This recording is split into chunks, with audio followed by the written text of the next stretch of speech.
məsələsidir.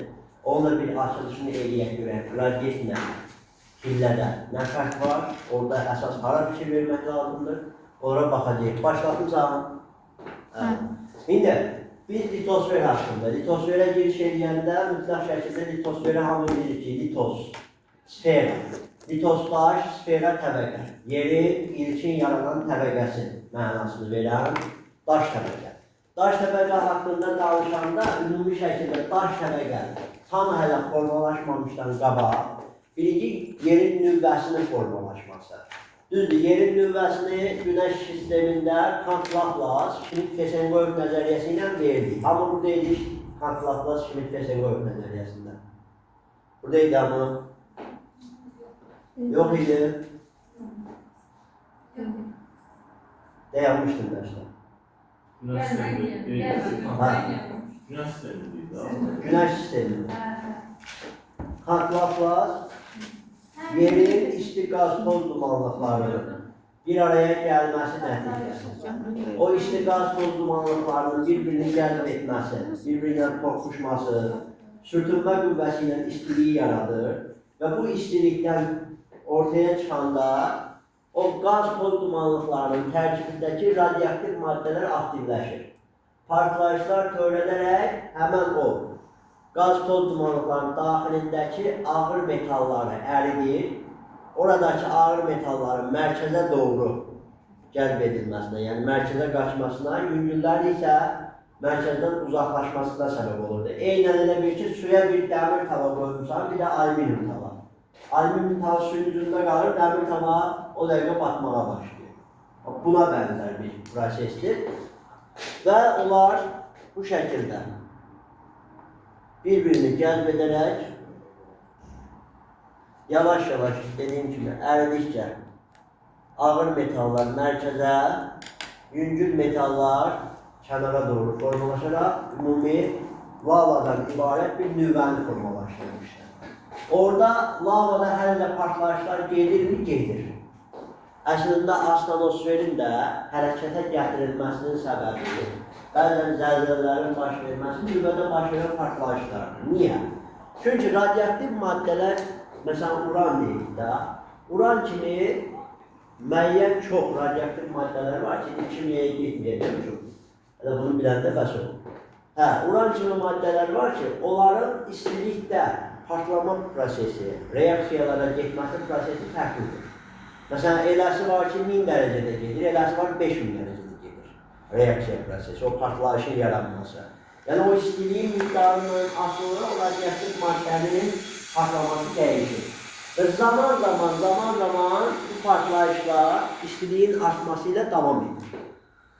Ona görə də, indi biz yerin daxili quruluşuna baxanda oranı tam aydınlaşdıracaq görək nə baş verir ki, həmən orada bir qaz hərəkətə gələrək yerdə zəlzələlərin baş verməsinə şərait yaradır. Düzdür, bunun yerin üzərində də müəyyən amilləri var ki, o da hərəkətə səbəb ola bilər, amma o çox ciddi şəkildə hərəkətlərə, zəlzələlərə səbəb ola bilmir. İndi nədən danışdığımıza diqqətlə baxacaq. Burada Kant-Laplace deyir ki, isti qaz toz dumanlığı.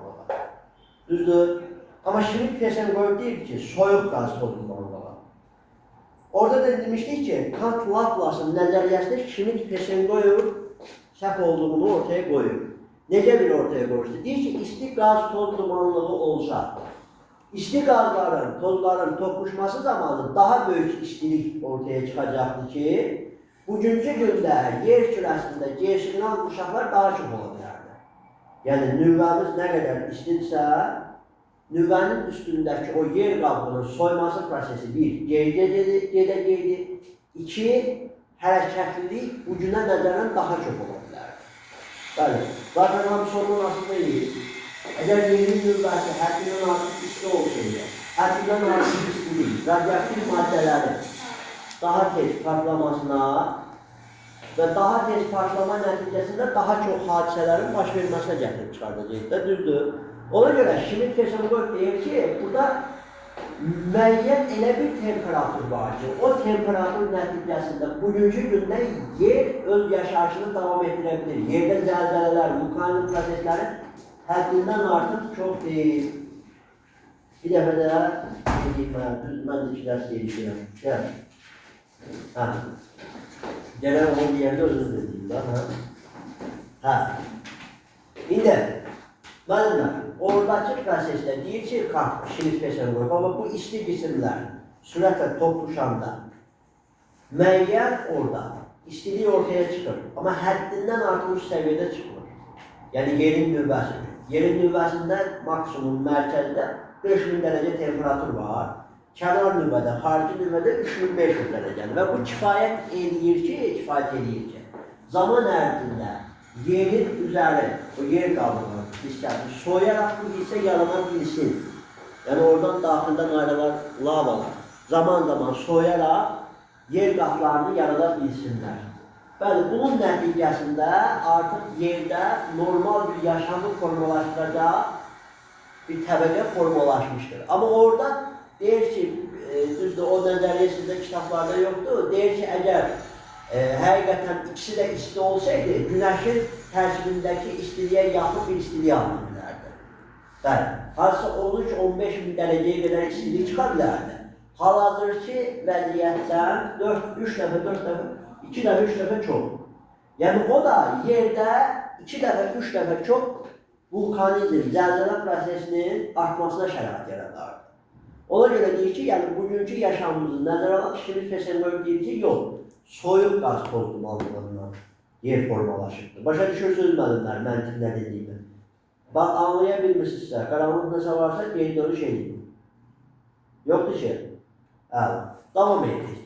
İndi, buna nəzərən yerin planet kimi formalaşması, yerin nüvəsinin formalaşması və ilk yer qabının müəyyən təbəqələrin formalaşmasına baxacaq. Bu yerin bir planet kimi formalaşmasıdır, planetar mərhələ. Geoloji mərhələ nə zamandan başlayır? Geoloji mərhələ özü yaşamın yaranmasından başlayır.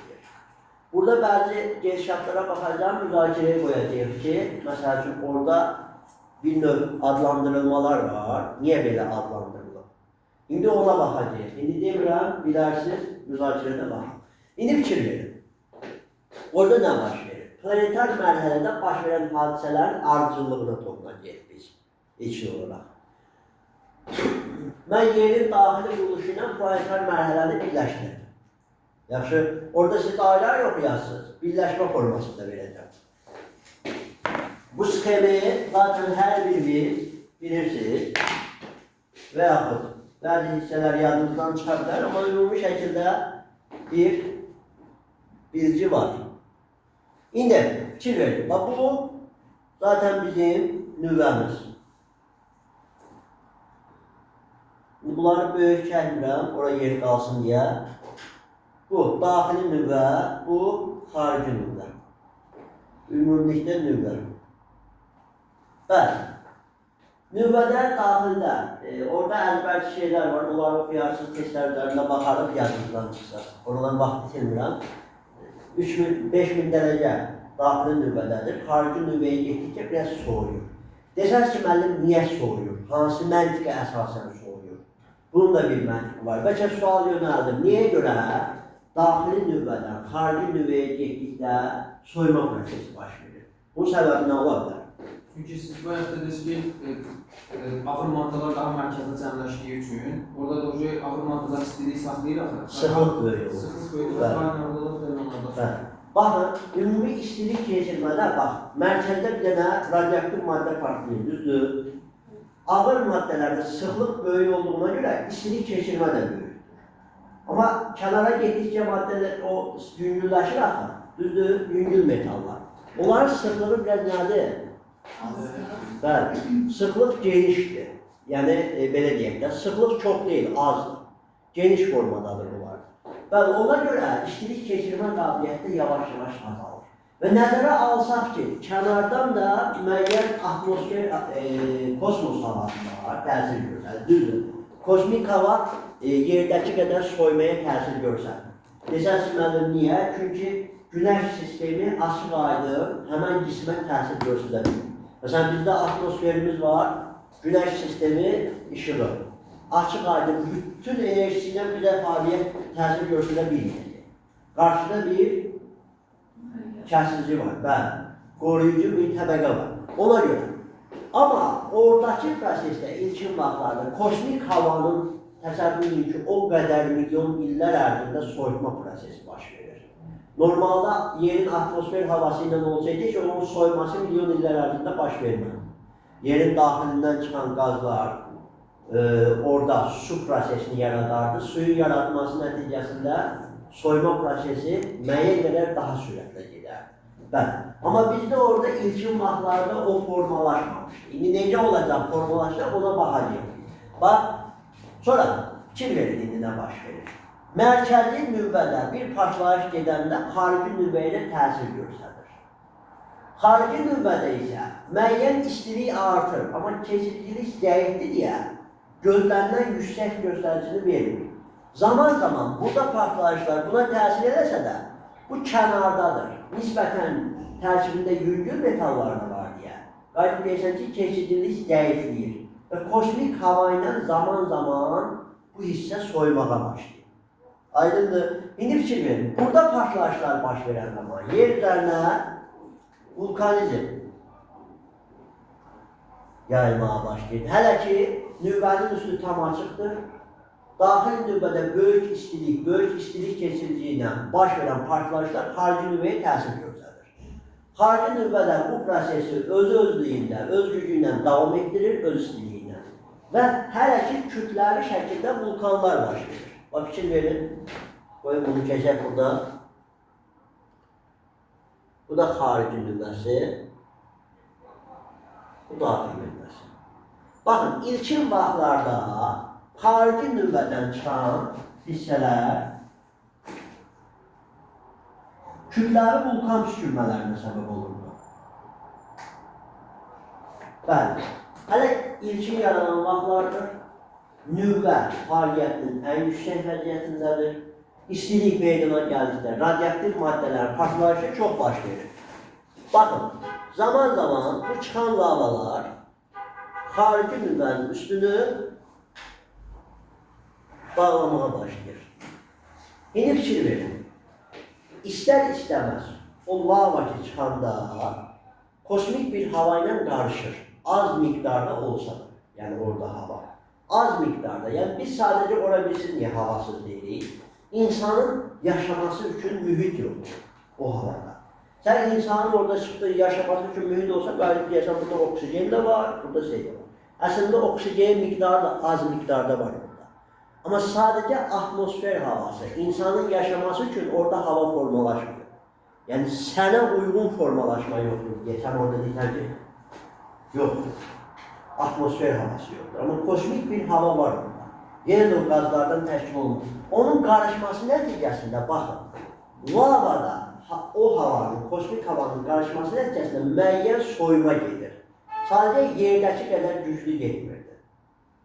Zaman zaman bu nüvədən gələn, bu üzə çıxan hava mərkəzdən uzaqlaşdığına görə bu lavalar zaman zaman soyur, plazmatik vəziyyətə gəlir. Yenə lava şəklindədir. Amma elə bir ki, o slime var ha, əlvə, slime buradan vurursan, o tərəf hərəkətliyir, düzdür.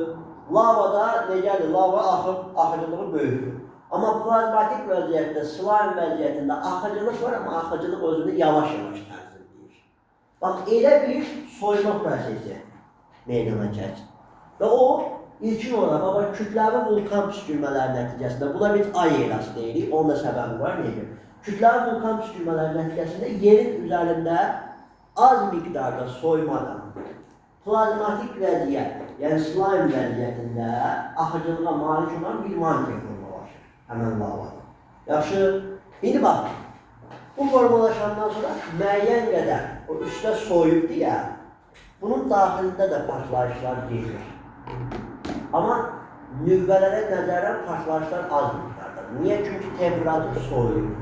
Zaman zaman temperatur soyuduqca onun tərkibində də partlayışlar törədəcək radioaktiv maddələrin sayı istiliyə görə azalmağa başlayır. Yəni zaman zaman bu vulkanizm prosesləri səngiməyə başlayır, zəifləməyə başlayır. İndi baxın, mantiya yaranır, mantiya özü də iki hissəyə ayrılacaq. Daxili və yaxud alt mantiya, üst mantiya olarak bilinir. Alt mantia, üst mantia. Bir təbii ki, xarici nüvənin üzərində olan mantiyamız daha istiliyi ilə seçiləcək, yaxındır deyə. Biraz uzaqlaşan, kosmik havaya yaxın olan mantiyamız isə nisbətən daha az istiliklə seçilməyə başlayacaq. Yəni kənarlaşdıqca, mərkəzdən kənarlaşdıqca kosmik havanın təsiri artmağa başlayır. Soyma prosesi şərait yaradır. Elə bil ki, bir dəmri isidirsən ortadan. Düzdür, o yanan hissəyə əl vurursan çox istidir. Amma uzaqlaşdıqca, zaman görsən ki, mərkəzdən uzaqlaşdıqca istilik neyir? Azalmağa durur istiqamətləridir. Və bu da bu şəkildə gedir. İndi bunun ay eğrasını deyəcəyik. Bilirsiniz zaten ay eğrası nəyə görə deyir. Yadınızdan mı buna ümumi kütlə vulkan düşürməsində ay eğrası nəyə görə? Yaman düşürmədir. Həmin vaxt Ayda ləkələr yaranmışdır. Ayda da o proses baş verir. Şimdi baxacağıq ayda o proses necə baş verir, ona da gələcəyik. İndi fikir verin. Mənimlə mantiya nüvənin üzərini örtür. Amma yenə də mantiyanın daxilində radioaktiv maddələrin çox olduğu hissələr aktiv şəkildə qalır. Bəli, aktivliyini qoruduğuna görə baxın nə baş verir.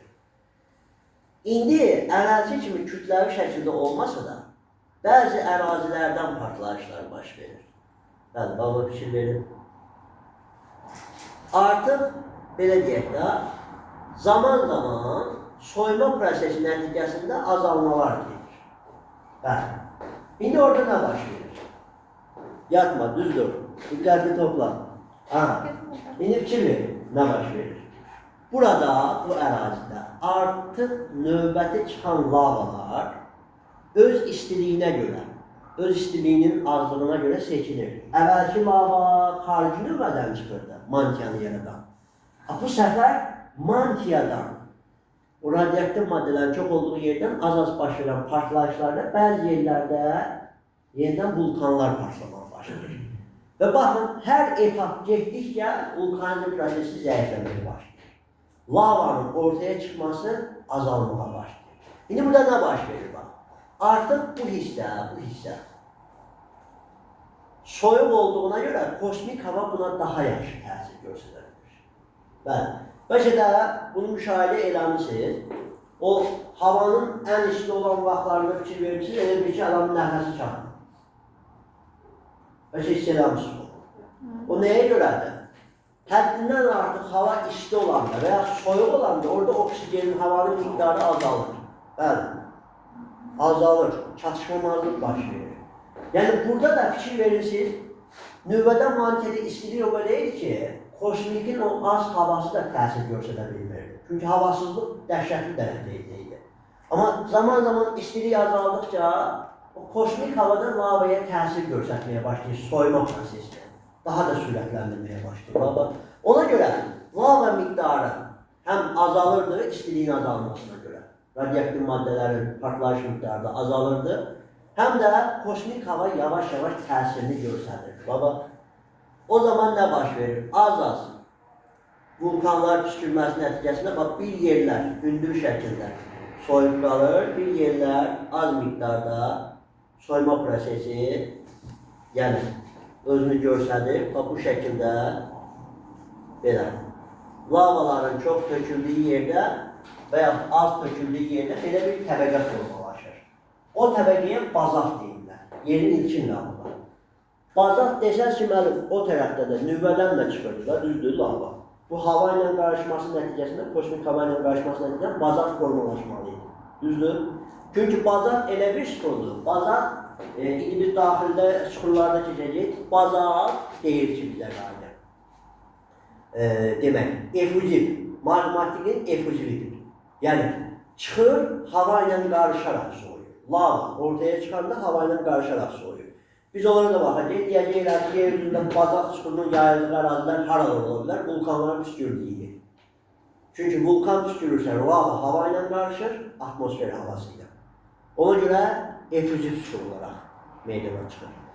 İndi, deyə bilərik ki, bugünkü hal-hazırda formalaşan bazalt suxuru ilə yer qabığındakı bazalt suxurunun fərqi varmı? Var. Nəyə görə fərq var? Bugünkü atmosfer havasında təbii ki, ümumi hava prosesi həddindən artıq çoxdur. Burada yaranan bazalt. Burada yaranan bazalt kimi bərk deyil.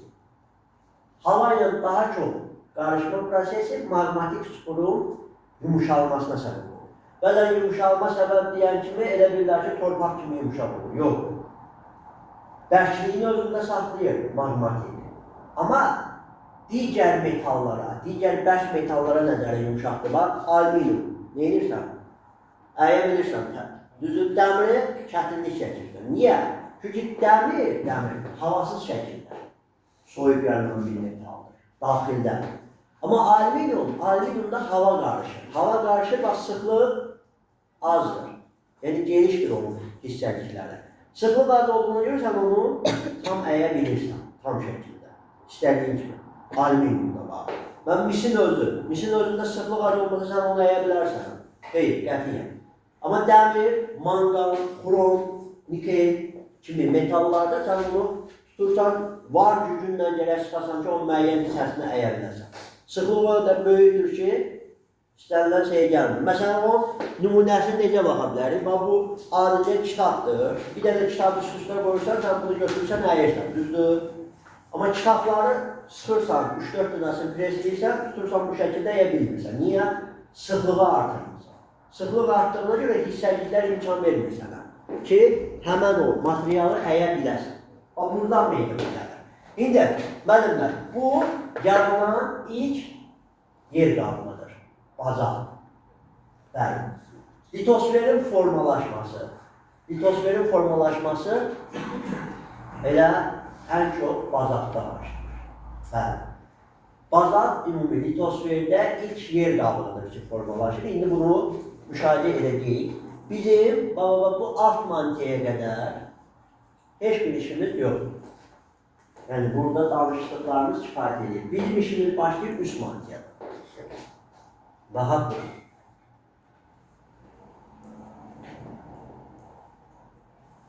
Üst mantiya. İndi bundan sonra nazik meydana gələn yer qabı, bazalt. Buradan sonra bəzi hissələrdə bazalt olmurdu. Daha doğrusu granit olmurdu. İndi bunun da şəraiti nə yaradıbdır, buna da baxacağıq. Burada da belə cəmiyyək.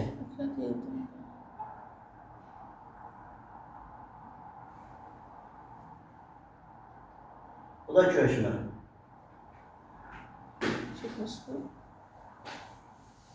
İndi burada bir neçə müzakirəyə səbəb olacaq proseslərini baxacağıq. Sual kimi də gəlir. Testlərimizdə də bu şeylərə çox toxunacaq. Burada biraz məntiqi yanaşacaq. İndi bir dənə bunu deyim ki, ay eması, ayda baş vermə prosesi nə ilə əlaqələrdir? Demək, o yerə bir kronik kimi hələ formalaşmağa başlayanda mantiya üzərində formalaşanda. Yavaş-yavaş mantiyadan çıxan lavalar soymağa başlayır. İç bazalt qatı özünü soyutmağa başlayanda gəlir yerə bir cisim toqquşur. Bəli, o cisim toqquşub həmən hissəni tullayır kənara. Yəni lava qarışır. Elə bir şey tezə soymağa başlayanda bir ocaq sayılanda sən onun üstündə beyzi dürürsən. Təzdən alışdırıb qoyursan, düzdür? Onu tullayır, götürüb kənara. Kənara tullayanda, indi bunlar istər-istəməz, tərkibində radioaktiv maddələr, enerji balansı olduğuna görə o enerji balansı bu hissəciklərin, kənara dağılmış hissəciklərin yenidən bir-birinə gəlb olunmasına şərait yaradır. Yəni, çünki enerji var, daxildə radioaktiv maddələr, hansı ki, partlayışlar çox baş verir. O partlayışlar hər dəfə enerjini artırıb cisimlərin bir-birini gəlb etmə qüvvəsini artırmağa başlayır. Bizim nəyə bənzəyir? Fikir vermişsiniz o. Ruşqanı saçımıza sürtüb, dəftərə tutanda, dəftər necə özünə gəlb edilir? Bəli. İstiliyin artması, gəlb etməni artırır. Bəli. Məsələn, 2 dənə dəmir, düzdür? Sən dəmiri bir-birinə vurub, bir-birinə pərkimləyə bilərsən? Təbii ki, yox. Amma ikisini də isidib bir-birinə pərkimləmək olurmu? O özü bir gəlb etməklə əlaqədardır. Bax, onun əridikcə, isindikcə, onun tərkibindəki hissəciklər özünü bir-birinə gəlb edir. və cəlb edir qüsursuz şəkildə elə bir şey, bu dəmirlər ayrı hissədən ibarət olmayıb. Bir-birini cəlb edib yapışırlar bir-birindən, tərkibləndirlər. Bu da istiliyin olması nəticəsində metallarda cəlb etmənin baş verməsi yəni. O dağıldı bir hissəsi kənarda. Balaca bir hissə deyək də, yerin ölçüsünə nəzərdə. Dağıldı kənara dağılan kimi enerji tutumlu deyə təzədən bir-birlərini cəlb edib, orada bir kürəvari ayı yaratdılar.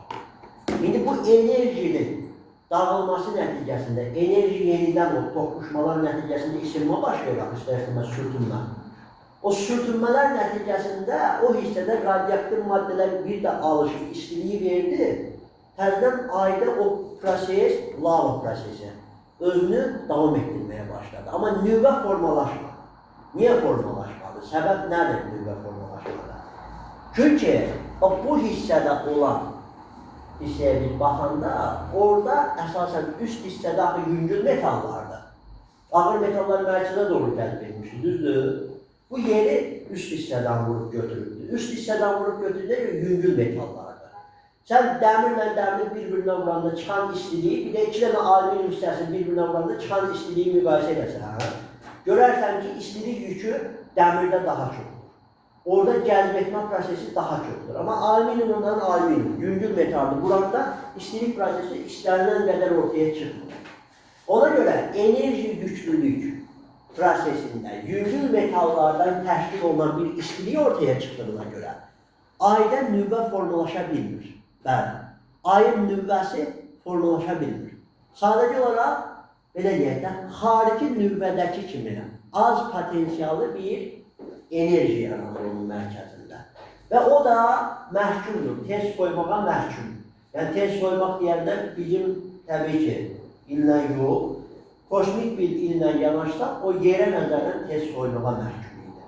Və soydu. O soyma prosesi və enerjinin cəlb etmənin yüksək olmadığı prosesdə öz atmosferini də kənarında saxlaya bilmədi. Ona görə ayda atmosferi olmadı, ayda qısa bir müddətdə o vulkanizm prosesi özünü göstərdi və ayda baş verdiyinə görə ona dedilər ay erası və o da yerdə də baş verir deyə eyni zamanda adlandırma apardılar ki, yerdə baş verən vulkanizm, ayda baş verən vulkanizm bir-birinə bənzərlik yaradır deyə buna ay erası deyirlər. Bəs bunu haradan görürlər? Ayın üzərindəki krater qalıqlarından. Bəli, oradan. Yəni bunlar hamısı, təbii ki, biz orada yaşamamışıq. O dövrdə yaşamamışlar, görməmişlər. Sadəcə bunlar bir məntiqi yorumlardır ki, sən müəyyən məntiqi vermək üçün bir başlanğıc götürməlidir. O başlanğıcda artıq ayı araşdırandan sonra, ayın üzərində kraterləri görəndən sonra, o vulkan kraterlərini alır. Dedilər ki, burada kütləvi vulkan prosesləri var. Və yerdə də bu prosesin müəyyən izlərinə rast gələndən sonra dedilər ki, hə, yerdə də bu proses baş verir. Amma ay özünü enerji mübadiləsinə görə tamamlaya bilmir. Yəni, yer formasına sala bilmir. Enerji tutumluluğu çox olması üçün ağır metalların olması mütləqdir. Başa düşürük müəllimlər. Bura kimi başa düşmədiyiniz bir şey varsa deyil. Mən sizi tələsdirmək istəmirəm. Eyni araşdırmalarımı ötürmək istəyirəm sadəcə olaraq. Yaxşı. İndi, bu öz yerində ilkin bazalt yarandı. Baxın. Zaman soyma prosesi gedir. Bəli. Bir dənə nüvədir ki, nüvə özünü hər zaman təzəldir. İstilik artımı ilə radioaktiv maddə partlayır, radioaktiv maddə kənara təsir göstərir, müəyyən istilik artımı yaşanır nüvədə. Və o da təsir edir, orada müəyyən təsirlər arta gəlir, üstəki yer qapılarda müəyyən zəlzələlərlə şərait yaradır. İndi baxın, mən mantiyanı demişdim ki, plazmatik vəziyyətdədir, soyuqluğuna görə. Baxın, o da soyma ilə əlaqələrdir. Bizi nəyə bənzəyir? O şam var ha, şamı əlinirsən, tökürsən, iş vuranda əlini görsən ki, hələ axıcılıq qabiliyyəti qalır, düzdür? Biraz zaman keçir, şam az şəkildə soyur, əlini vurursan, görsən ki, artıq plasmasa dönür.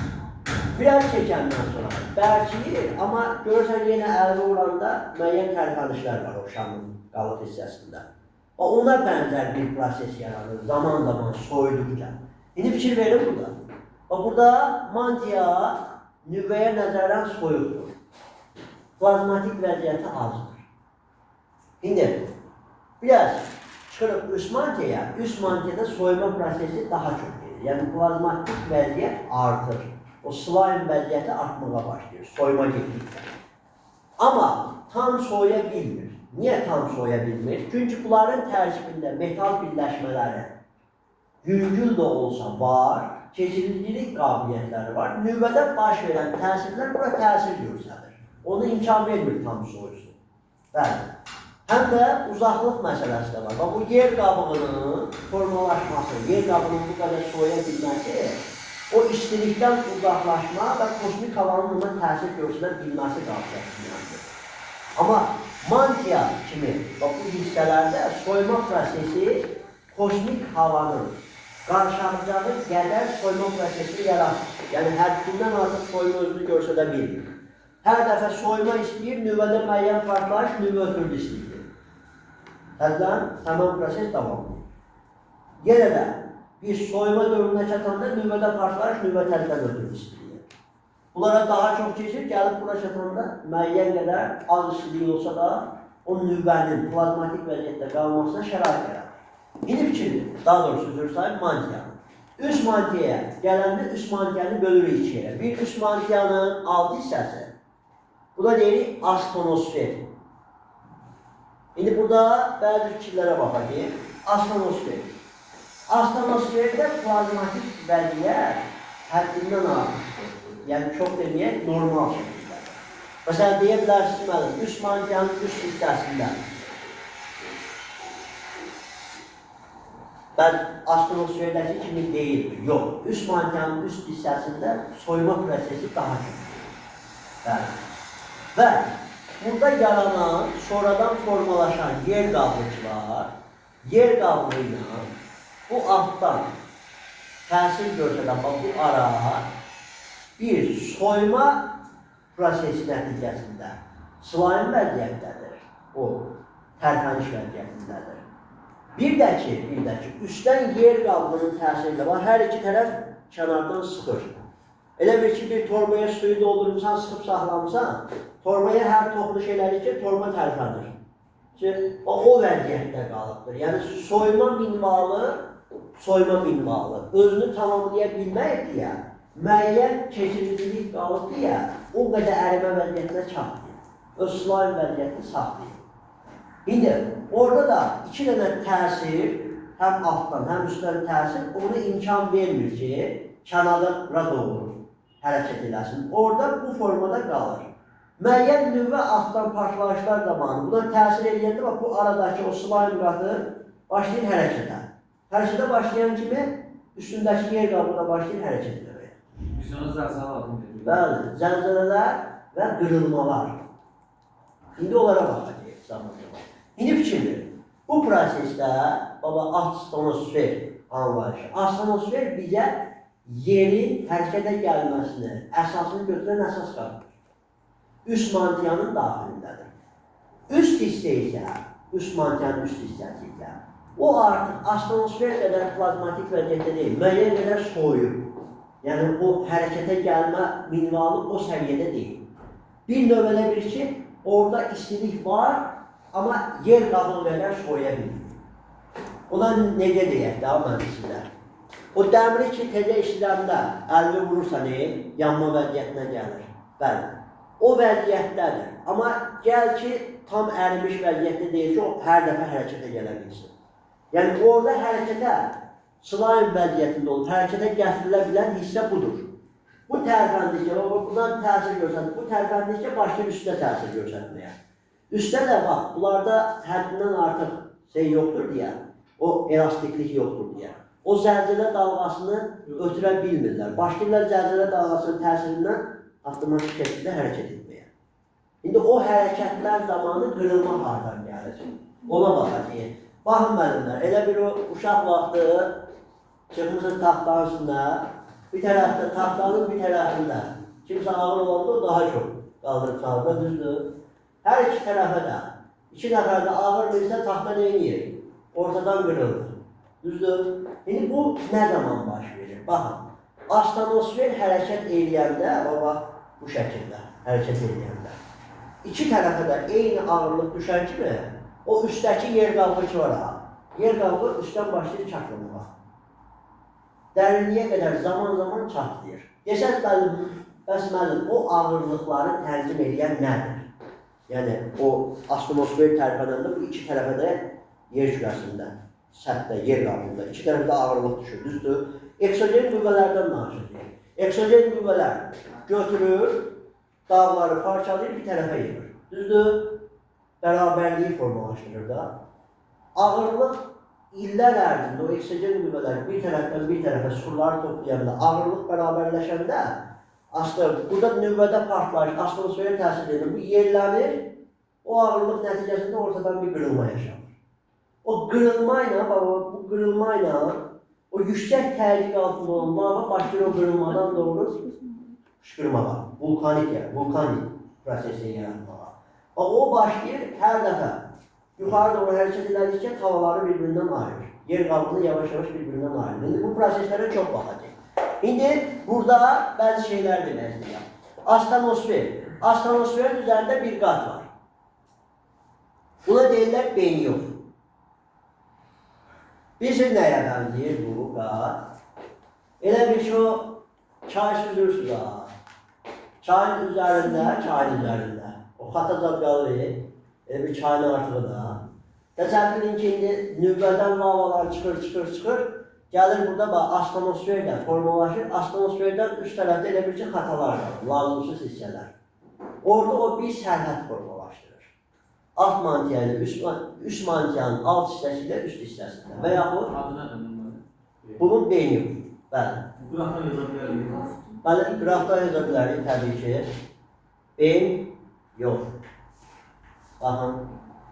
Bununla bağlı bir sxemim var, onu baxıb tapıb sizə göndərərəm. Başa düşə bilirik.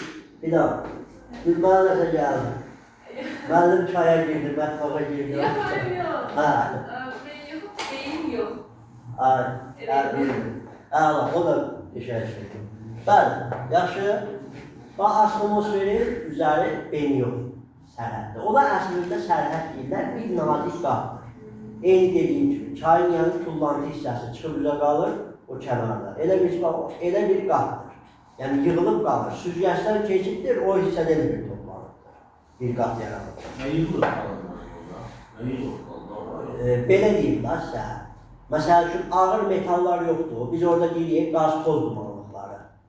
Qaz-toz dumanlıqları içindən ərimə nəticəsində sey metalları mərkəzə doğru yönəlir də. Yüngül ərimiş metallar da kənara doğru yönəlir də. Onun içində qarışmış tozlar yoxdur. Elə bir arılanıb gəlib burada təmizlənib qalır.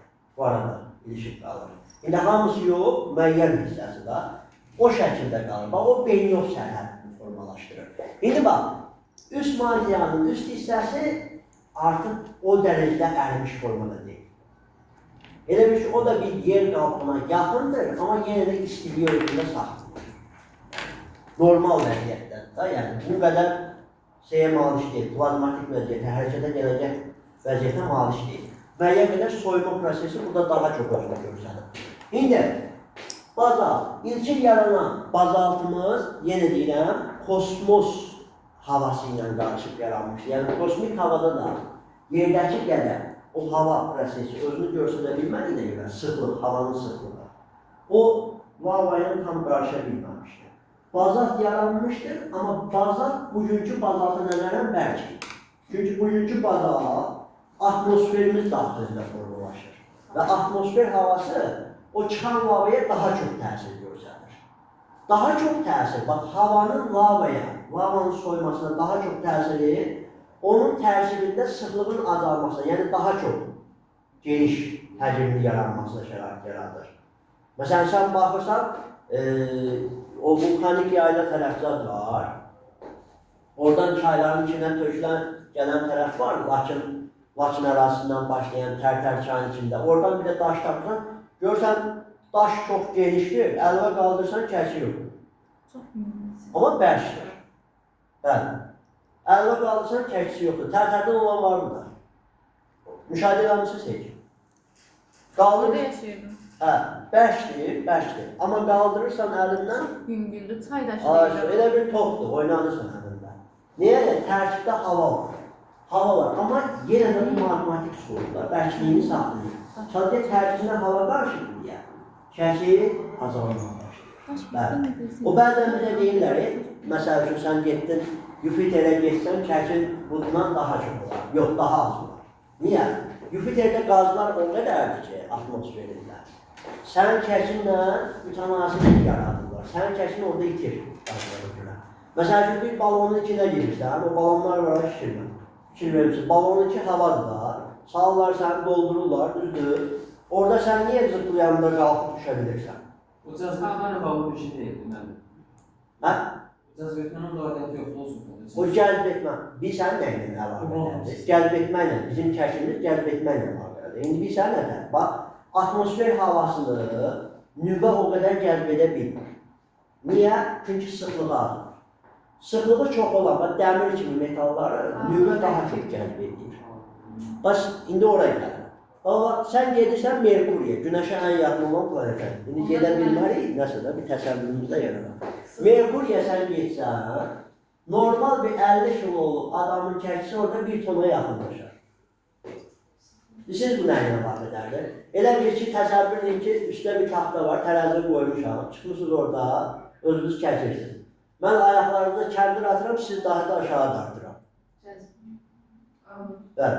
Bizim nüvəmiz o cəzb etmə nəticəsində bizim kəkimizi müəyyənləşdirir. Yəni, kəki hər yerdə indi. Sənin planetinin daxilində kəki. Amma planetindən çıxdın kənara, nüvəsi ağır metallardan, daha çox metallardan təşkil olunan Merkuri, Venera kimi planetində sən getsən, elə bir ki, o prosesin qüvvəsi artır, dartma. Səni aşağı dartma qüvvə daha da. Bunda biz hansısa əşyanı orada daha hündürə ata bilməlidir, uzağa bir Bəli, orada daha hündürə tullaya bilir. Bəzən deyirlər ki, o hündürlüyə tullama idmançılar cəlb etmə qüvvəsinə meydan oxuyur. Bəli, onlar nə qədər məşğul olur ki, hündürlüyə tullar. Amma onu sən götürsəyə Yupiter planetinə, Neptun planetinə, orada tullansa belə 1000 metrə tullanar. Yəni, o nə əlaqələrdir? Cəlb etməkdir. Suyun tərkibində hava var, düzdür?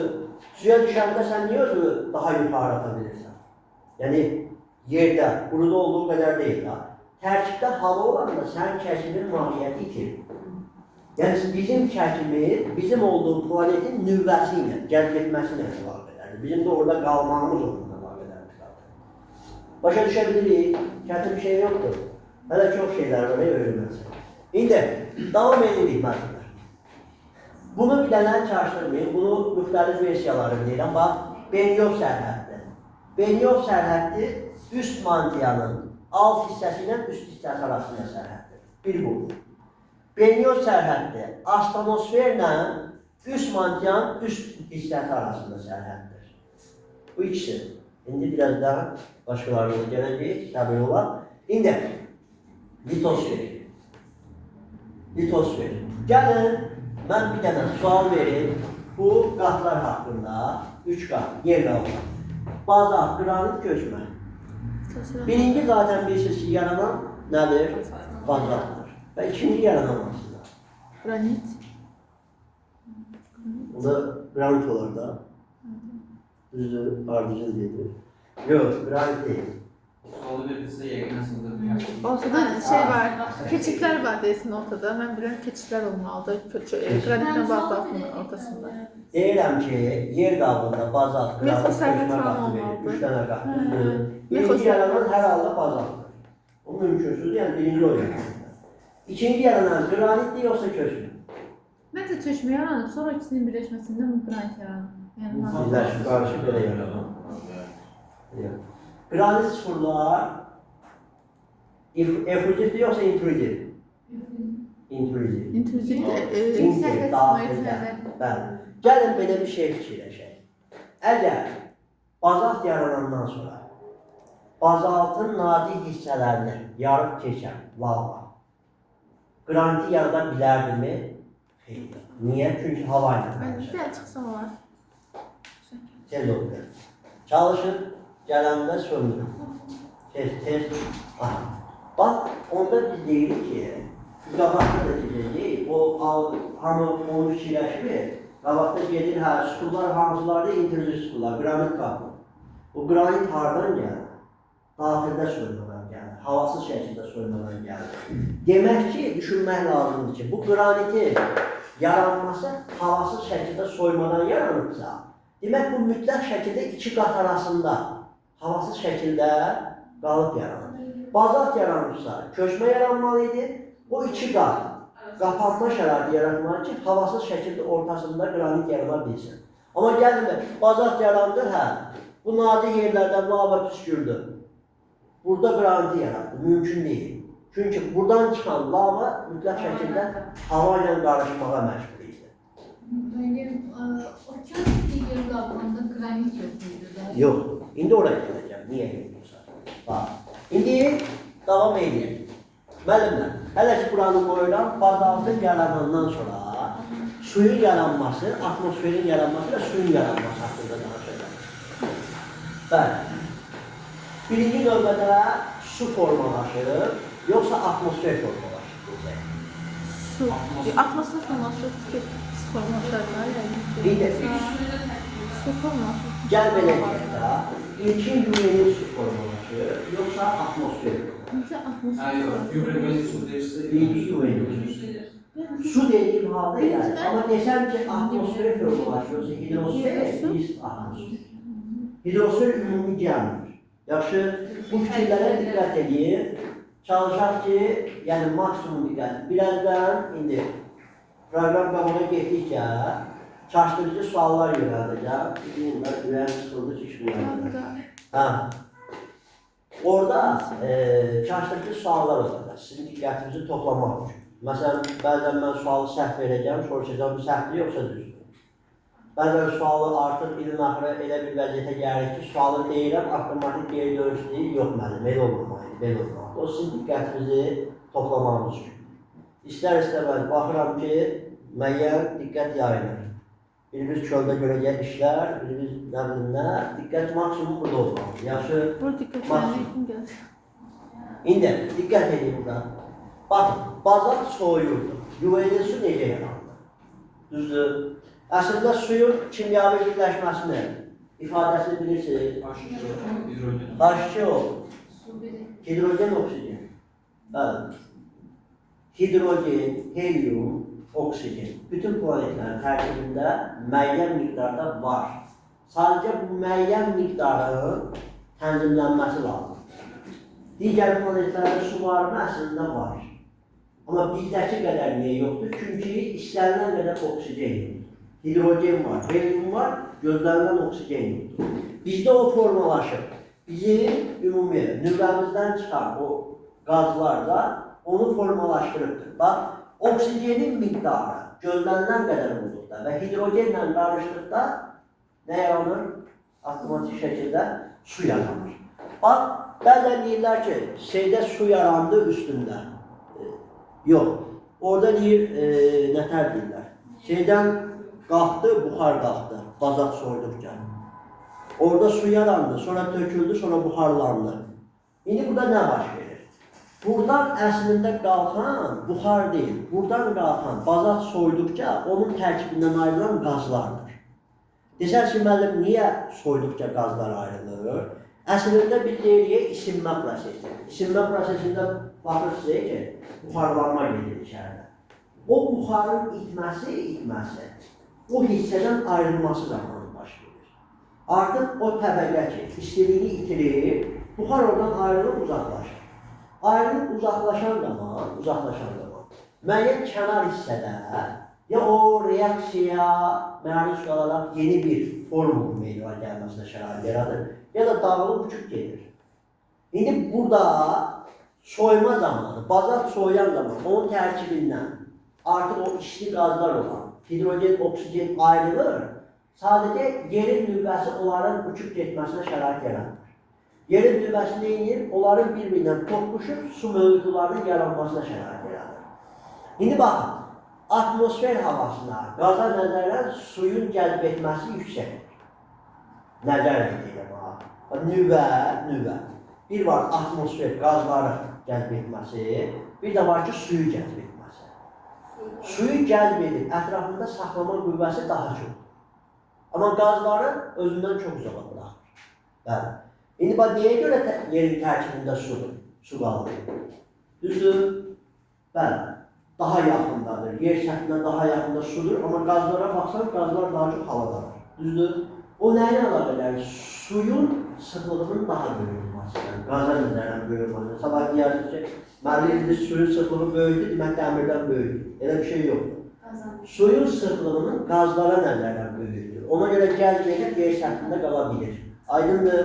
Bəli, bu proses nəticəsində bax, o iki qaz birləşib suya çevriləndə yer onu cəlb edib öz səthinə sala bildi. Və bir üstə fikirləşin ki, hələ yerin üzərində bazalt qat idi, nüvənin üstü həddindən artıq qalın şəkildə ölçülməmişdir. Yəni o nüvə ən aktiv vaxtındadır, cəlb ediciliyini görsədə biləcək ən aktiv vaxtdır. O suyu tərkibindən salır, bu bazaltda hələ də müəyyən qədər istilik var da, düzdür? Bax, o istilik düşər o su damlalarına, ilkin güveyli suları başlayır buxarlandırmağa. Bəli, artıq fikir verin, hidrogen oksigenin havada birləşməsi ilə su molekulunun bazaltın üstünə düşməsi ilə su buxarı yaranmağa başladı artıq. O fikir verin. Reaksiyadan bazaltın üstünə düşən su molekulundan yeni bir buxar, su buxarı meydana gəlməyə başladı. İndi baxın, o su buxarı nə baş verdi? Su buxarı gedir kənara və su buxarını bir yerə yığan proses buludun meydana gətirilməsinə şərait verir. Bu bilirsiniz nə isə? Havada uçan toz hissəcikləri. Bax, adicə bir havaya qaçan toz hissəciyi var da, düzdür? Onun tərkibində belə cəlbediciliyi var. Desəz, müəllim, nə dəxlisi?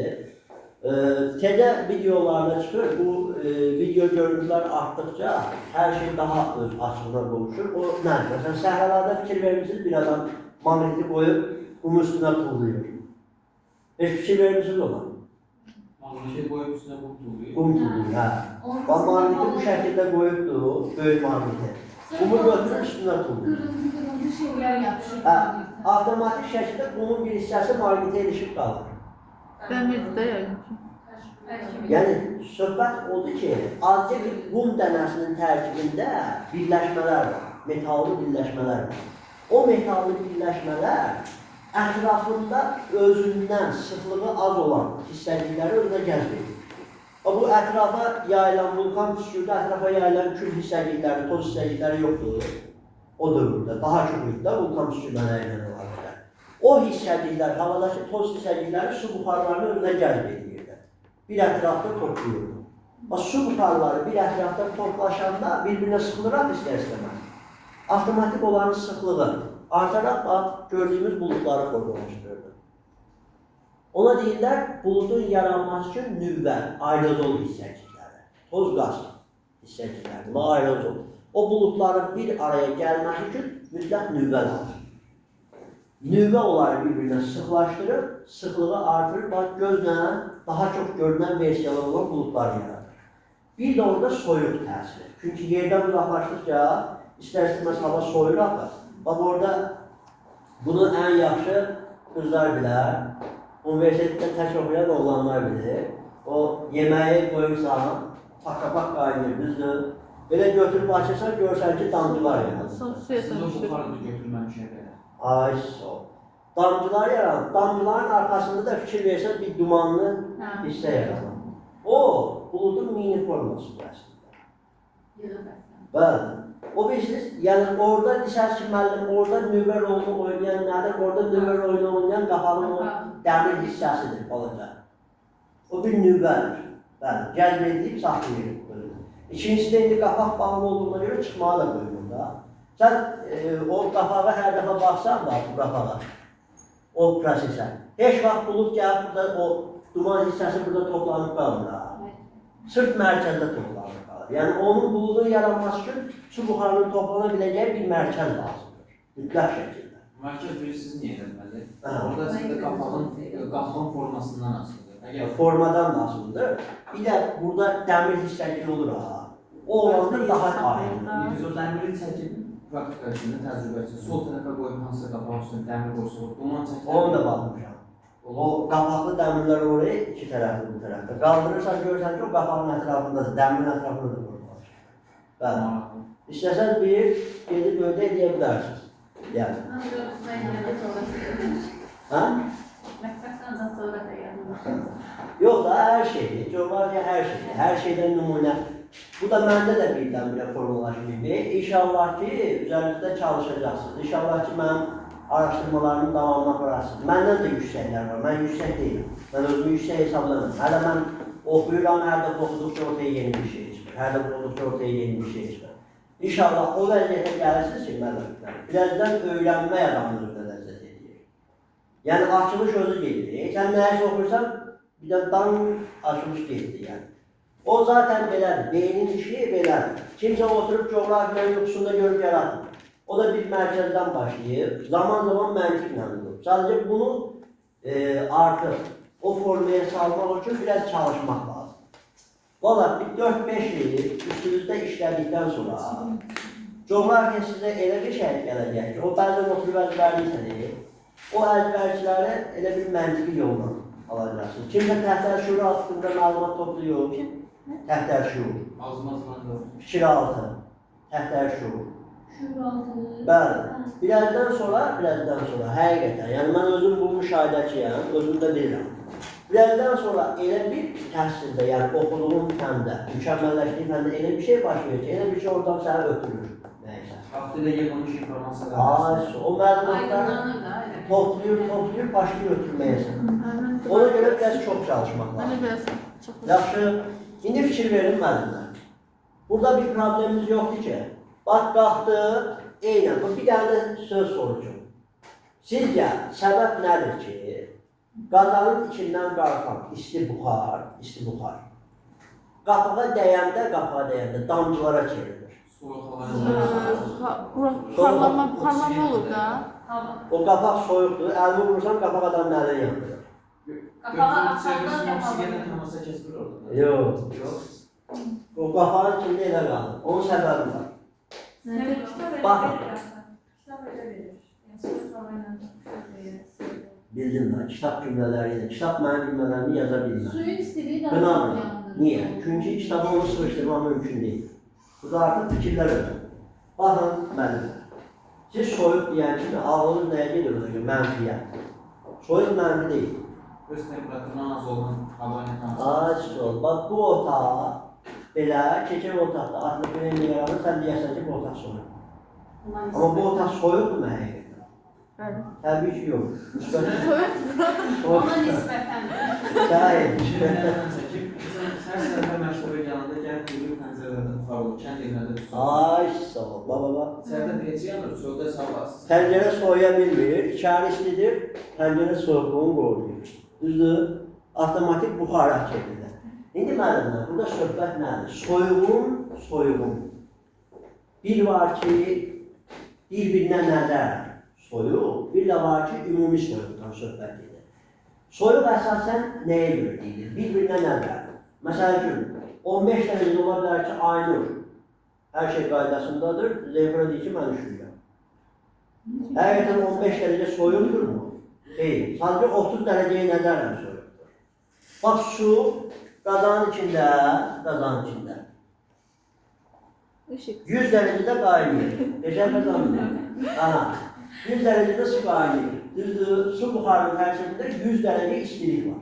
Düzdür, indi fikir verin. Qalxır. Heç vaxt bu qapaq 100 dərəcə şəklində içinə bilməz. O qapaq, amma bu suyun buxarı 100 dərəcədirsə, mütləq şəkildə o qapaq 190 dərəcədir. Qapaq buna nəzərlə soyur. İndi də orada deyir ki, su buxarı özündən soyuq havaya rast gəldikdə, əsas düzgün cümlə budur. Sadəcə o şəkildə şeylənmirlər, kitablarla məcbur əzbərçi yazır. Çünki mümkün deyil. Bəzən deyirik, kitabdan oxursansa nəyə gəlir? Tək kitabdan yeyirsənsə niyə burada?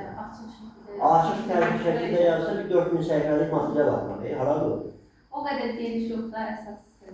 Əsas hissələr, mən bunu verirəm, təzədən bunu verirəm. Birazdan vulkanizmin əsas yolunu verəcəm. Vulkanizmdə nələr baş verir. Yəni onları sən geniş şəkildə yazsan, seyir. Düzdür, o mən fikirləşirəm bir elektron kitab halına salan o vəziyyətləri. Amma onu da salmaq çox çətindir. Bax, geniş. Bilirəm, bax, insanı inkişaf elətdirən şey araşdırmaq. Mən 3 il yarımın axın yolda keçdim. Sırf araşdırmalar üçün. Həm şərait qəşəngdir. O vaxtımız olanda məsləhət görürəm ki, söyləməyin ki, mən evdəyəm, evdən oraya geçsəm zaman etmiş olacaq, qətiyyəm. Sən evdə oxudun 4 saat, 5 saatda dərsi, 1 saat orada oxursan, elə bir ki, keyfiyyət.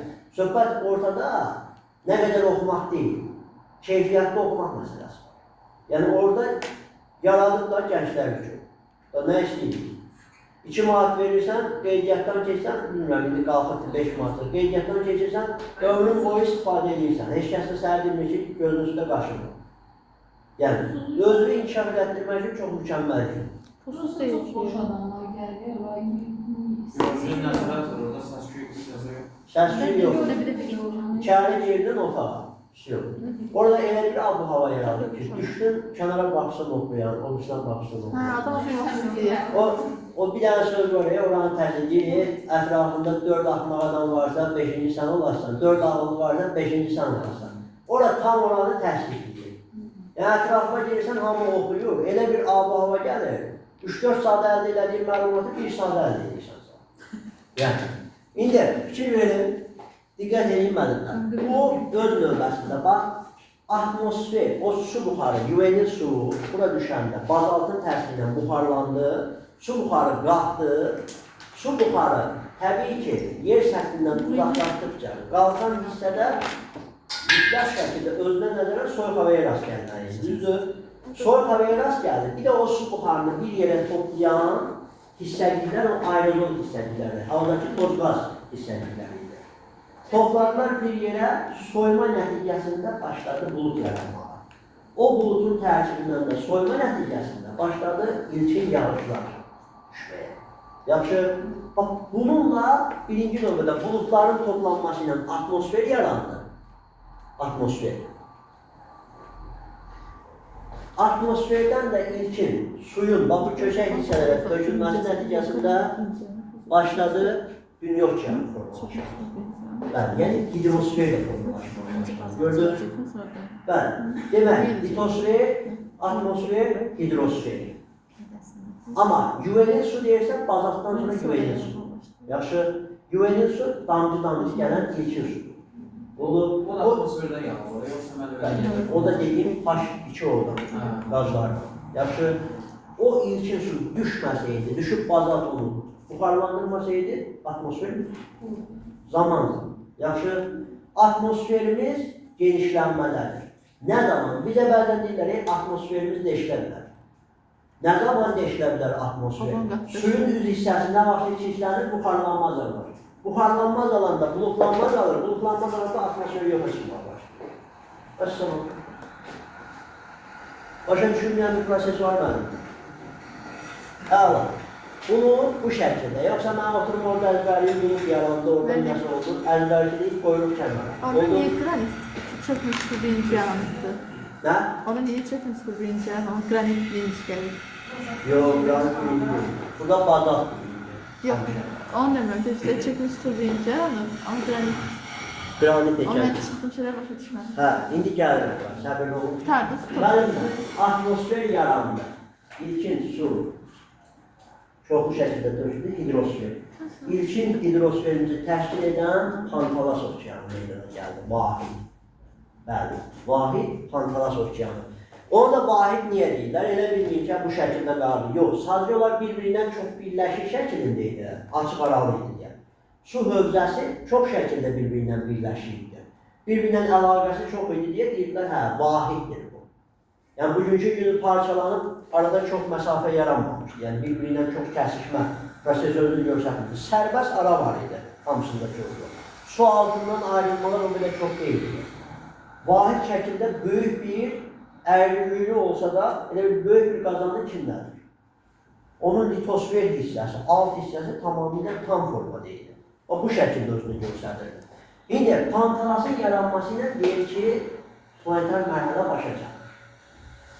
Bəli. Bizə desək ki, bazalt qatı, ilkin yer qabıdır. Planetarda yaranıb düzdür. Amma qalib desək ki, yer qabı tam şəkildə planetarda formalaşır, tamamilə səhvdir. Niyə? Çünki qranit çözmə qatları mütləq şəkildə geolojiyaya qədər başlayır. Bunda səbəb bilsin nədir? Çözmə qatının yaranması üçün ən əsas lazım olan şey nədir? Çörüntü qatı. Bildim, o çörüntü qatı necə olmalıydı? Bax, çözmə qatında mən bir çox şeylərə misal gətirdim. Antropogen təsir olmalıydı. Antropogen təsir olmalıydı. İnsan təsiri. Xeyr, əksinə, antropogen təsir olmur. Gəl burada bir eksogenlik keçək. Xarici qüvvələr. Xarici qüvvə necə yaranır? Atmosfer. Bəli, atmosferin parçalayıcı qüvvəsi. Antropogen Eksogen. lazımdır. Antropogenlik insan amilidir.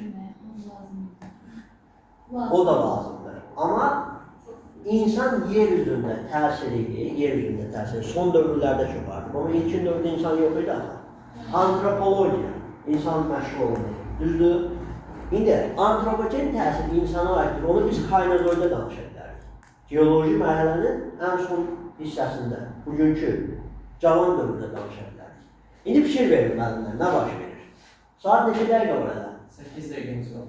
Əla, bəzi şeyləri deyil, davamlı gətirəcəyik. Yaxşı, sabahların testlərə gəlirik. Buradan ilkin testləri verəcəm, ondan sonra davamlı gələcək. Az testimiz olacaq ilkin vaxtlarda. Genişləndirə gedəcəyik. Onda 4-cü günə əlavə salırıq da. İkinci əlavə, 4-cü. İndi baxın, əsas o müəllimlərə görə salacaq, gələ bilməyən müəllimlərə görə ikinci əlavə. Sabahların gələ bilənlər gəlir. Gələ bilməyənlər üçün o dərslərimiz şeydən olacaq. Saat uşaqları günəş sistemi. Onun əlavəsidir. Onda bunun testi Kimdən, güvəndən, nə varsa işləyir. Bir həftə, 2 həftə ötürüb, təzdən bir həftə 2 dənə əlavə salacaq. Yaxşı, sadəcə təkmilləşmək üçün. O vaxt deyəsiniz ki, müəllim, artıq problem yoxdur, onda dayanacaq. deyən bir şey dəqiqləşdirmədən. Bu mövzunun testini biz ikinci günə hazırlayırıq. Bu mövzunun testinə bəli, hələki ikinci gündə baxacaqsınız. Mən əsasları verirəm, oxuyacaqsınız, testlərin üzərində bəzi dərinliklərə də girəcəyik. Çünki bunlar önəmlidir. Bunlar verməyəndə gedir, hər dəfə əzbərləyir, xronologiyanı səhv düzüb gəlir. Yaranmışlar. İndi, müəllimlər, atmosfer ilkin vaxtlarda bir nazikdir. Bu da normal bir prosesi. Yəni, buxarlanma tezə gedir, günəş işığı tezə təsir göstərir, su tezə yaranıbdır. Gələn çoxlu buxarlama ki, elə bir atmosfer yaranar ki, daxildə, elə bir qalın atmosfer formalaşır ki, canlı aləmin formalaşması üçün yetərli atmosfer olsun və daxildə təzyiqin fərqləndirilməsinə əsasən bir atmosfer olsun. Çünki biz orada ən çox parçalayan bizim sudur, bir də günəşdir, daha doğrusu dursan küləkdir. O küləyin yaranması üçün atmosfer təzyiqi lazımdır. Atmosfer təzyiq nədən yaranır? İstilikdən. Bəli, istilikdən. İstiliyin müxtəlif paylanması lazımdır şəxsimizdir. Günəşdir, atmosferimiz nazikdir. Günəş necə düşürsə elə qızdırır. Orada hansı fərqlilik yaransın? Heç bir. Təzyiq bir-birinə yaxındır. Orada yüksək külək baş verə bilər. Deyil. Bax, atmosferin paylanması artdıqca bəzi hissələrdə artıq atmosfer günəş enerjisini az buraxır, bəzi hissələrdə çox buraxır. Çox buraxan yer çox isinir. Alçaq təzyiq yaradır, az buraxan yer soyuqda qalır, yüksək təzyiq. Yüksək təzyiqdən alçaq təzyiqə güclü külək əsməyə başlayır. Bəli, bunları biz çox toxunacağıq. Atmosferdə bunlardan alt-üst edəcəyik də bir sözü. Yaxşı, indi fikir verin. O təzyiq nəticəsində külək yaranmalıydı. O da atmosfer qalınlaşmalıydı. Və atmosfer nə vaxt qalınlaşır? Sözlə gəlsin, geoloji mərhələdə. Bəli, ilkin planetar mərhələdə atmosfer o qədər qalın deyil.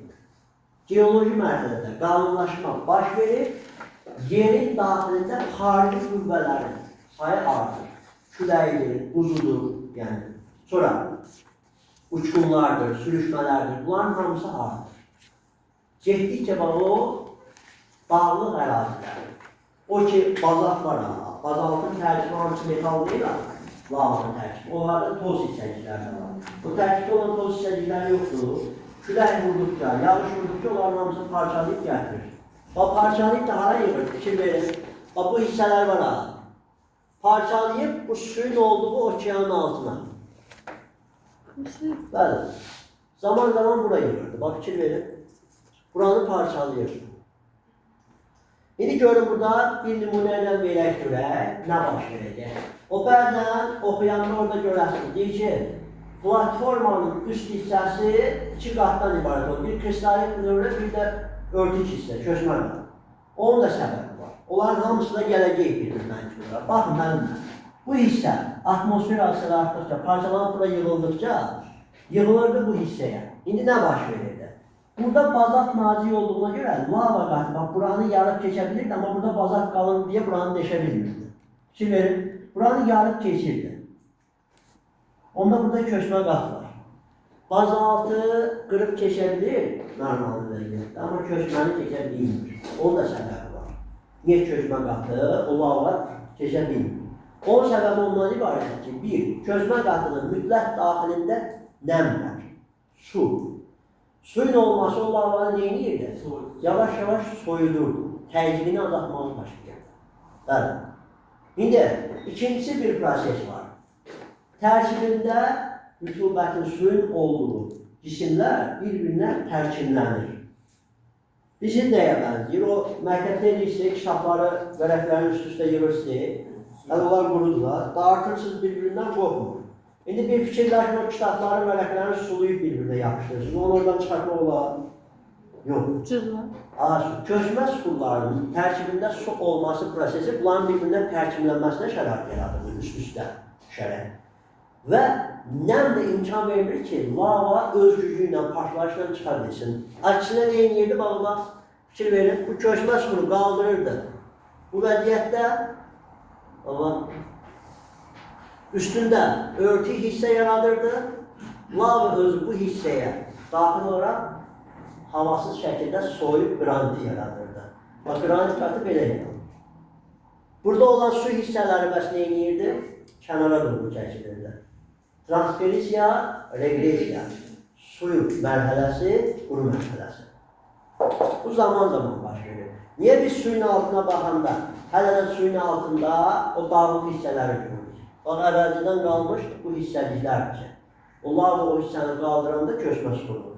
Su çəkilir kənara, artıq bu tərəf suya çevrilir. Bax, fikir verin. Əvvəl yüksəkdə olan hissələr qaldı suyun altında.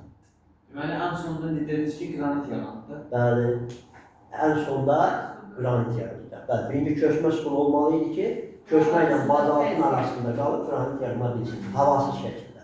Ona görə. Çuxurlarda bir bunu... Mən orada bir o sərhəd falan var idi, onlar haradaydı? İndi o öyrədir. Bir dənə burada deyim, bax müəllimlər. Bir dənə burada bir şey deyim, bax bu yer qabığı. Düzdür? 3 dənə qat.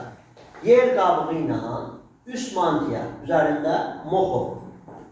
Moxoroviç daimin adı ilə Moxo sərhəddir. Yaxşı. Moxo sərhədinə bir digər adlar deyə bilərik. Baxın, Moxo sərhədinə deyirsiniz ki, bazalt qatı ilə üst mantiya arasında. Deyirsiniz, üst mantiyanın üst hissəsi ilə bazalt arasında. Üst mantiyanın üst hissəsi ilə yer qabığı arasında. Müxtəlif fikirlər deyə bilərsiniz. Sadəcə bunun görüntüsünü almaq lazım. Şəkil kimi kəsib qoyulub qarşıya. Hər bir halda fırlaya bilirik. Yaxşı, indi fikir verin mənimlər. Bax, üst mantiyanın üst hissəsi və yer qabığı ümumilikdə litosfer adlanır. Litosfer. Mən dedim ki, bu üst mantiyanın üst hissəsi də yer qabığı kimi müəyyən bərk hissədir. O litosfer adlanır. Bax, daş təbəqə. Daş təbəqə deyirsənsə, sən orada əyrilikdən, zaten şey aşa bilməzsin. Ona görə astnosferi oraya qatmır. Bəs ümumi litosferi hərəkətə gətirən nədir? Astnosfer. Buna, astnosfer daxil olanda litosferə, buna deyirlər teknos. Litosferi hərəkətə gətirən Teknosferin açılışından var. Teknosfer. Tekno. Hərəkət, sfer təbəqə. Mənim, litosfer hərəkətə gətirən nə idi? Litosferi hərəkətə gətirən deyil bu astnosfer. Bəli. Bunun davamlı gelirik növbəti şeydə. İnterneti və üstündən ələ belə məlumat verir köçmə suxurlarından. Onların oxuyucu suxurlara qədər. Orada iki bölmə var. Bir suxurlar, yerin suxurları, bir də planetar geoloji mərhələ. Geoloji mərhələdə gələn dərs testlər üzərində danışacağım. Orada da canlı aləmin yaranması, gizli həyat, aşkar həyat. Qısa gedən bilə, qısa Başqa gedəndə sərhəd yox idi. Mən bilirəm başqa sərhəd var orada. var. Bir dənə də burada bir sərhəd var. Bax, Bazatla qranit qat arasında. Nə var? Konrad sərhəddə. Konrad sərhədi okean yerqabında olmur. Çünki okeanda qranit yoxdur. Bazatla Yaxşı. qranit Onda arasında. da qeyd eləyək də seçiciləri. Bəli, Onda da qeyd eləyək seçiciləri. yaxşı. Bax, görsünüz buranı. Bura, qoy buranı tam edeyim. Bax, bu okean hissəsində su. Okean qabığında olmaz. Bəli, bu okean yerqabında. Bax, burada Konrad sərhədi yoxdur. Bazatdır, sonra köçmədir. Amma burada Konrad var, yerqabında. Bu qranit, hə. Bunun mən bir versiyasını hazırlayıb göndərəcəm tam şəkildə sizə. Yaxşı, sadəcə açılışları verə bilirim. Teknosfer, teknosfer.